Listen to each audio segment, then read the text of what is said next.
আপনি আপনার ওয়াইফকে যখন প্রথম দেখলেন কি দেখে ইমপ্রেসড হলেন, ওনার কি দেখে আপনি ওনার প্রেমে পড়ে এইভাবে ওনাকে আনসার দিয়েছেন, এই আনসারে উনি প্রেমে পড়ে গেলাম বা একটু ক্লিভেজ বার করে বেরিয়ে গেলাম বা একটু সামান্য আমার কোনো দেহের অংশ দেখা দিল তাতেই আমি একদম খুব সুপার স্টাইলিস্ট হয়ে গেলাম। এখন যেহেতু উইন্টার, শীতকালে মধু লাগবেই লাগবে, ঠিক আছে। অনেকদিন পর আমাদের বাড়িতে পালং শাক এলো। আমি হাজবেন্ডকে বলেই দিয়েছিলাম তুমি আনবে না, ওর যা যা খাওয়া বারণ আমি বলেছি একদম বাড়িতে সেগুলো তুলবেই না, কারণ ও খাবে না আমরা সেগুলো খাবো, সেটা হয় বলো। আমি বলেছিলাম পালং শাক আনবে না। আজকে ও নাকি খুব আত্মায় চেয়েছে পালং শাক খাওয়ার, মূলো দিয়ে বড়ি দিয়ে খাওয়ার। আবার আত্মাকে কষ্ট দেওয়াও তো মহাপাপ, কি করি বলো তো। মানুষের এখন যা দিনকাল পড়েছে না রোগে, সব খাওয়া বারণ, সব খাওয়া। একটু সিজনাল সবজি তো খেতে ইচ্ছা করে বলো সবার, যদি প্রিয় সবজি হয় সেটাই যদি বলে বাদ, কেমন লাগে।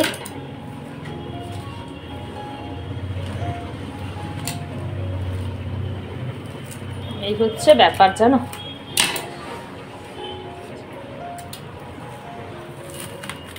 অল্প করেই করি।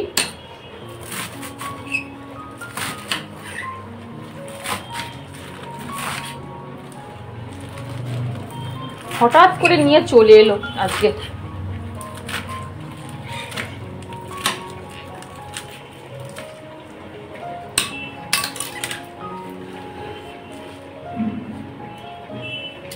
পালং শাক সেদ্ধ খেতেও খুব ভালো লাগে। একটু দেবে গরম গরম ভাতে পালং শাক, একটু এতে সেদ্ধ দেবে প্রেশার কুকারে, আর সাথে একটা ছোট্ট আলু দিয়ে দেবে। এটা আমি আমার শাশুড়ি মায়ের থেকে শিখেছি, পালং শাক সেদ্ধ খাওয়া। আগে আমি খেতামই না শাক পাতা, আমার বিয়ের পর কিন্তু আমি শাক পাতা খেতে শিখেছি। এই গরম গরম শাশুড়ি মা আর আমি দুজনে মিলে কি করতাম, ওই ভাত প্রেশার কুকারে একটু আলু আর এরকম কচি পালং শাক সেদ্ধ দিয়ে নুন তেল দিয়ে কাঁচা লঙ্কা দিয়ে চটকে খেতাম। একবার খেয়ে দেখবে বন্ধুরা, দারুণ লাগে।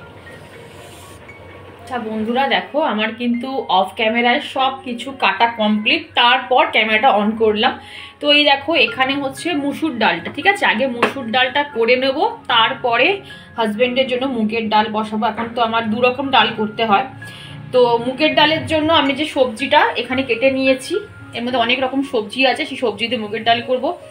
আচ্ছা এখানে করব হচ্ছে পালং শাক, আর এখানে করব বিনস আলু দিয়ে কাতলা মাছের ঝোল, ঠিক আছে। এই হচ্ছে আমার আজকের মেনু, লাঞ্চ মেনু। তো চলো আগে চটপট করে রান্নাটা শুরু করে দিই। দুটো কড়াই অন করব আর একটা প্রেশার কুকার অন, তিনটে আজকে ওভেন অন করে করব, না হলে বৃহস্পতিবার আমি কাজ শেষ করতে পারবো না। চলো।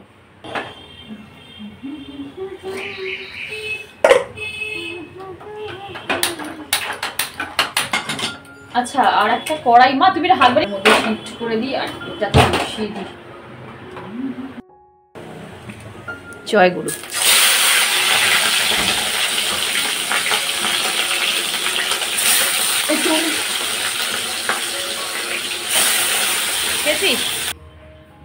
আর নেই, দিয়ে দে এবার। আর নেই, এমনি ম্যাঙ্গো তো খাস না রে, যখন কেটে দিয়ে স্লাইস করে।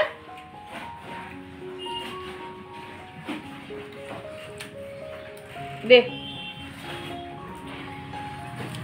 এটা বোধহয় পেপার বোর্ডের জুসগুলো খেতে খুব সুন্দর লাগে।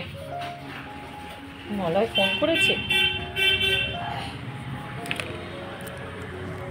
জানো তো বন্ধুরা, এই যে আমি এত ফাস্ট ঝড়ের গতিতে সংসারের সব কাজ সামলে নিই, এর পেছনে কিন্তু একটা মানুষের অবদান, কি ক্রেডিট, সেটা সব কিছুই আছে। সেটা হলো আমার শাশুড়ি মা। তিনি শুনতেও আসছেন না, বা তিনি আমার ব্লগ দেখেনও না, কারণ তিনি সোশ্যাল মিডিয়া থেকে অনেক দূরে থাকেন, কারণ তিনি অতটা আধুনিকও নন। সেই সব কথা বাদ দিলাম। তো আমার যখন প্রথম বিবাহিত জীবন শুরু হয়েছে, যখন আমি সংসারে পা দিলাম, তখন যে কোনো কাজই আমি সংসারে করতে দিতাম, তখনই আমাকে শাশুড়ি মা আমাকে তাড়া দিত, তাড়াতাড়ি করো। ধরো রান্না করছি, কোনো রান্না করতে গেলাম আরও তাড়াতাড়ি, কোনো আনাজ কাটতে গেলাম আরও ফাস্ট আনাজ কাটো, এত লেট করলে হবে না, এই রকমভাবে তাড়াতাড়ি করে কাটো। মানে তখন না খুব খারাপ লাগতো, কষ্ট হতো, দুঃখ হতো যে সবে আমি সংসারে পা দিয়েছি, এত তাড়াতাড়ি আমি এত ফাস্ট কী করে কাজ করব। কিন্তু এখন রিয়েলাইজ করি কিছু কিছু জিনিস বা কিছু কিছু পরিস্থিতি আমাদের জীবনে আসে, সেটা আমাদের কষ্ট দেয়, খারাপ মানে লাগে বা অভিমানও হয়, কিন্তু সেই সব জিনিস হয়তো আমাদের ভবিষ্যতে কাজে আসতে পারে। যেটা আমার এখন, আমি যখন নিজের হাতে সংসারটা করছি, এখন আমার 100% এটা আমার কাজে আসছে। জানো তো বন্ধুরা, জীবনে যদি তাড়া না থাকে বা জেদ না থাকে, তাহলে কোনোদিনও তুমি ঠিক টাইমে ঠিক জিনিসটা কিন্তু শিখতে পারবে না।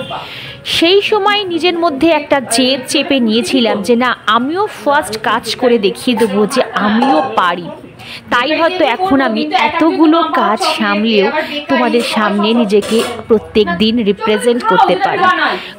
সংসার সামলেও মাস গেলে কিছু টাকা হয়তো আমি আর্ন করতে পারি। শুধু আমি বলে নই, আমার মতন অনেক গৃহিণী আছে যারা আমার থেকে অনেক অনেক বেশি কাজ করে, আর তাদের কাজ দেখে আমি কিন্তু আবার ইন্সপায়ারও হই। দানাগুলোকে ছাড়িয়ে নিয়ে তারপর কুচি কুচি করে কেটে এরকম সাইডে কেটে কেটে রোদে শুকাতে হয়, ভালো করে রোদে শুকাতে হয়। শুকিয়ে তারপরে পেপারের মধ্যে রাখতে হয়, কাগজের মধ্যে রাখতে হবে, রেখে এক জায়গায় রেখে দিতে হয়। যখন শুকিয়ে কাঠ হয়ে যাবে, কি হলো কি তোর? কথা বলে যাচ্ছে। আরে তুই এখন বড়িগুলো হাত দিয়ে গুঁড়ো করা যায় না। আটার গুঁড়ো বড়িগুলো আগে এখন হাত দিয়ে গুঁড়ো করা যায় না, ভাঙাই যায় না, এতই শক্ত। চালের গুঁড়ো আর আটা দিয়ে করে। আটা দেওয়া থাকে না। হ্যাঁ হ্যাঁ, আটা, চালের গুঁড়ো আর 10টা বড় ডাল। ঘরে দিলে বড়ির টেস্টই আলাদা। বললাম তো ওকে ডালটা এই করে দিবি।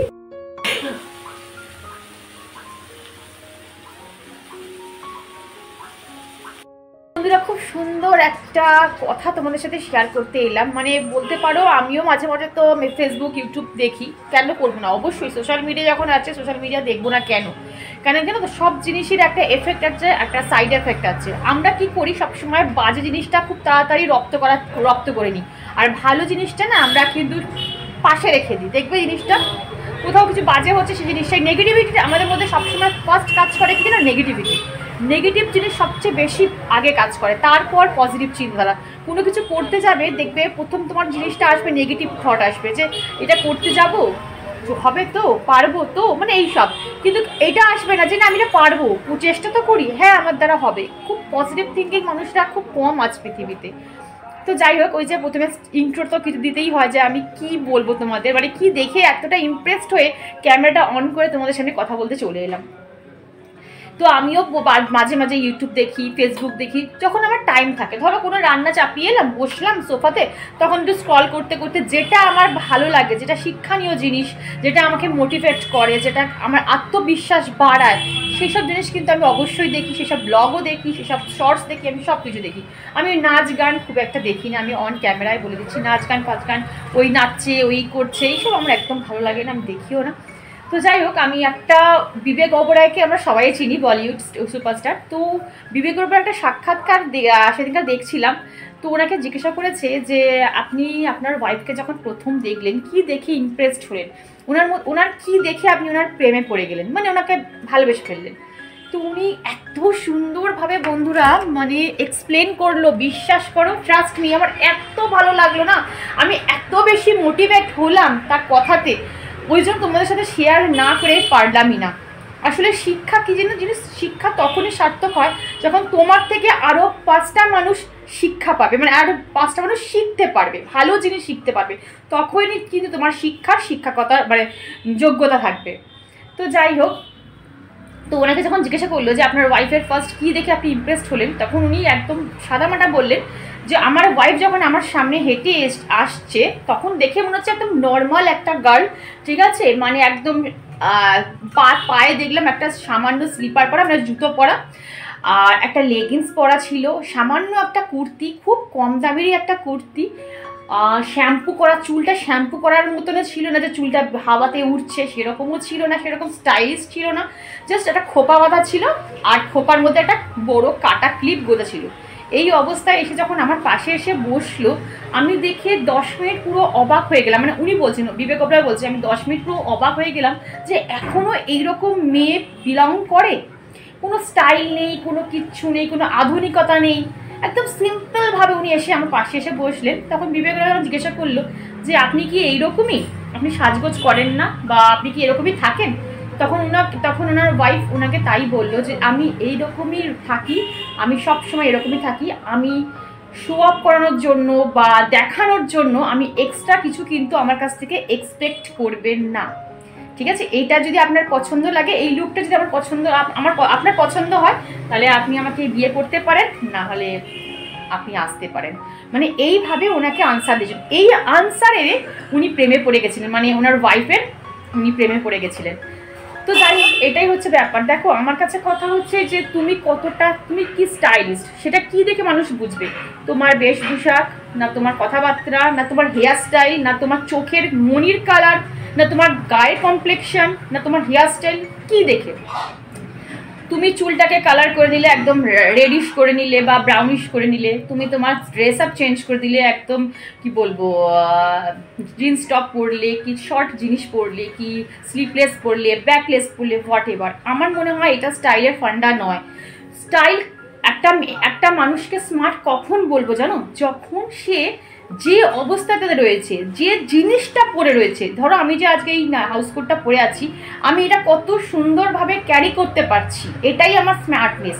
আমি যখন যেটা পরে আছি সেটা কতটা সুন্দরভাবে আমি ক্যারি করতে পারছি। এই যে আমি তোমাদের সাথে কথা বলছি, কতটা সুন্দরভাবে আমি নিজেকে রিপ্রেজেন্ট করছি, ঠিক আছে? এটাই হচ্ছে আমার স্মার্টনেস। আমার কালো চুলেও আমি স্মার্ট থাকতে পারি, আমি শাড়ি পরেও স্মার্ট থাকতে পারি, আমি নর্মাল কুর্তি পরেও স্মার্ট থাকতে পারি, ঠিক আছে? তোমার কথাবার্তা, তোমার বেশভূষা, এইটাই নির্ভর করে যে তুমি কতটা স্মার্ট, তুমি কতটা, মানে আধুনিকতা দিয়ে কোনো সময় বিচার করা যায় না তুমি কতটা স্মার্ট। একটা জিন্স টপ পরলাম বা একটা ব্যাকলেস জামা পরে বেরিয়ে গেলাম, বা একটু ক্লিভেজ বার করে বেরিয়ে গেলাম, বা একটু সামান্য আমার কোনো দেহের অংশ দেখা দিল, তাতেই আমি একদম খুব সুপার স্টাইলিস্ট হয়ে গেলাম, ভীষণ স্মার্ট হয়ে গেলাম। এটা আমার কাছে এই সংজ্ঞা নয়, মানে স্টাইলিশের সংজ্ঞাই না।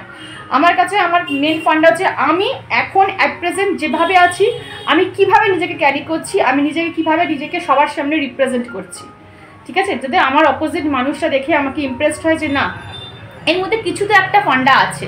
আর সবসময় অন্যের থেকে নিজেকে একটু ডিফারেন্স করে রাখবে, একটু আলাদা করে রাখবে। অন্যরা যে স্টাইল করছে সেটা তোমাকে দেখে কপি করে তুমিও যে করবে, এর কোনো মানে নেই। ওরা করছে করুক, তুমি তোমার মতো থাকো। আমার সবাই, আমার অনেক বন্ধু বান্ধব, ইভেন আমার বোনরা সবাই কিন্তু জিন্স টপ পরে ঘোরে, বাট আমি পরতে পারি না, ঠিক আছে? আমি অন ক্যামেরা বলছি আমি হয়তো পরতে পারি না, বা আমি কমফোর্টেবল নই। সো হোয়াট, তাতে কী হয়েছে? আমি যেটা পরে আছি আমি সেটাই কমফোর্টেবল, আমি সেটাকে সুন্দরভাবে ক্যারি করবো, এটাই আমার হচ্ছে মেন স্টাইল, তাই তো? তো এইটাই তোমাদের সাথে কথা বলার ছিল। ওই যে বললাম না, আমি সবসময় চেষ্টা করি, এটা নাও বলতে পারতাম বা এটা তোমাদের সাথে নাও শেয়ার করতে পারতাম। তারা হাতটা ব্যথা করছে, একটা মিনিট, তারা একভাবে না মোবাইল ধরে রাখলে হাতটা ব্যথা করে। কি জানো তো, আমাদের মেয়েদের মধ্যে একটা কাজ করে যে আমি দেখতে ভালো না, আমার গায়ের কমপ্লেকশন ব্ল্যাক, আমার চুলের কালার কালো, আমার চুলটা কার্লি, আমি বেটে, আমার নাক বোচা, আমি এগুলো পারবো না। ও কত সুন্দর স্টাইলিশ, ও জিন্স টপ করে ঘোরে, ও চুলের কালার রেডিশ, মানে আমরা এই হীনমন্যতায় ভুগি, ঠিক আছে? অ্যাকচুয়ালি আমরা নিজেরাই যদি নিজেদের রেসপেক্ট না করতে পারি, সম্মান না করতে পারি, তাহলে আমরা কি করে আশা করব যে আদার্স মানুষরা আমাদের সম্মান করবে বা আমাকে রেসপেক্ট করবে? সবার ফার্স্ট নিজেকে নিজে আগে রেসপেক্ট করো, নিজেকে নিজে আগে প্রাপ্য সম্মান দাও, যে এটা আমাকে ভগবান এইভাবে সৃষ্টি করেছে, আমি খুশি। কে আমাকে নিয়ে কি ভাবলো না ভাবলো, সেটা আমার ভাবনা নয়, সেটা তার ভাবনা। তো এই হচ্ছে ব্যাপার। আমি চেষ্টা করি সবসময় কনফিডেন্সের সাথে বেরোবে, যেটা পরে আছো, যেরকম আছো সেই রকম থাকার চেষ্টা করবে, একদম নর্মালভাবে থাকার চেষ্টা করবে। দেখবে মানুষ, যারা চেনার মানুষ না, তারা তোমাকে ঠিক চিনে নেবে, ঠিক আইডেন্টিফাই করে দেবে। তো যাই হোক, অনেক কথা বলে দিলাম, অ্যাকচুয়ালি শেয়ার করলাম। ওই যে বললাম যে সবসময় চেষ্টা করি, আমি যখনই কোনো কিছু ভালো জিনিস দেখি বা ভালো জিনিস জানতে পারি, সঙ্গে সঙ্গে আমি আমার বন্ধুদের সাথে শেয়ার করার চেষ্টা করি, তোমাদের মধ্যেও কনফিডেন্স বাড়ুক।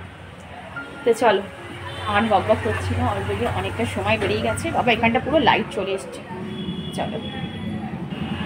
চলো বন্ধুরা, এখন ঘড়িতে বাজে 1:10, মানে 1টা বাজে, ঠিক আছে? 10 মিনিট দুইটা ফাস্ট করা রয়েছে। আর এখানে আমার অলরেডি রান্না কমপ্লিট। এখানে তো ভাত রয়েছে, এটাও ভাত রয়েছে।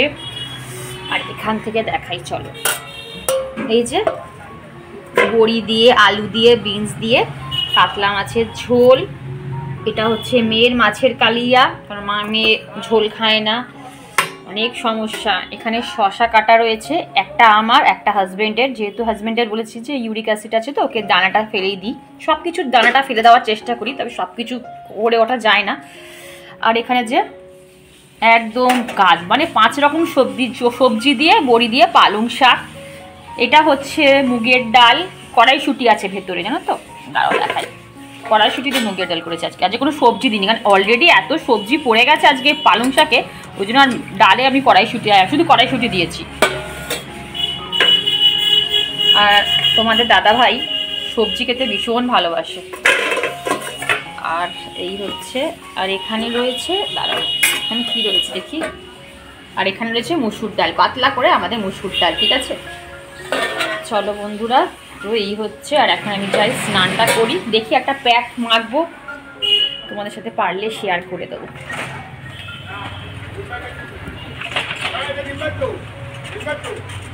তো এই তো বন্ধুরা, আমি এর মধ্যে দেখো মানে ফেস প্যাক বানানোর জন্য নিয়েছি দুধ, কাঁচা দুধ কিন্তু, হ্যাঁ এটা ভেবো না জাল দেওয়া দুধ, আর হচ্ছে লেবু, এখানে হচ্ছে মধু, এই যে মধু, এটা খুব ভালো মধু একটা, আর এই যে হচ্ছে ছাতু, এই ছাতু বলছি, সরি বেসন, দেখেছো মাথাটা কাজ করছে না, বেসন আর ছাতু সব একই দেখতে হয়ে গেছে এখন। এটাকে অল্প করে নিচ্ছি, ঠিক আছে।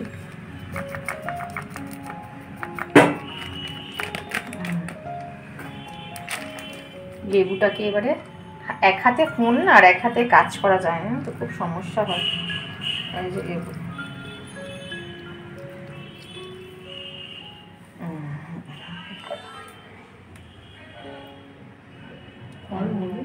এই তো মধু, এখন যেহেতু উইন্টার, শীতকালে মধু লাগবেই লাগবে, ঠিক আছে।